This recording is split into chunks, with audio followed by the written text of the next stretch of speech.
Mid నైట్లో ముస్లిం స్టైల్లో మంచి దమ్ బిర్యానీ తినాలనుకుంటున్నారా? హలో వైజాగ్, ఎలా ఉన్నారు? ఎగ్జాక్ట్ లొకేషన్ వచ్చేసరికి బుల్లై కాలేజ్ స్పెన్సర్స్ ఆపోజిట్లో ఉంటుంది, షాపర్ స్టాప్ డౌన్.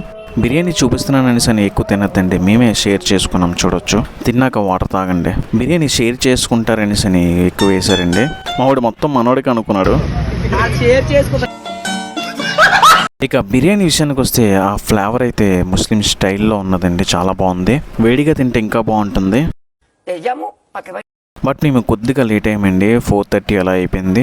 ఇక్కడ పులావ్ కూడా బాగుంటుందని టాక్ వచ్చిందండి, 150 రూపీస్ అట. సో ఈ టైంలో లేదు. ఇక దమ్ బిర్యానీ కాస్ట్ వచ్చేసరికి 120 రూపీస్. ఒక లెగ్ పీస్, ఒక చెస్ట్ పీస్ ఇస్తున్నారు. నైట్ 7 o'clock నుంచి ఇక్కడ మొదలవుతుందటండి. సో బిర్యానీస్ అయితే ఎక్కువ తినద్దండి, హెల్త్ మంచిది కాదు. ఇంకేస్ తింటే వాటర్ అయితే ఎక్కువ తాగండి. నెక్స్ట్ వీడియోతో మళ్ళీ కలుద్దాం. ఛానల్ అయితే సబ్స్క్రైబ్ చేసుకుని ఫాలో అవుతుంది. Thank you guys.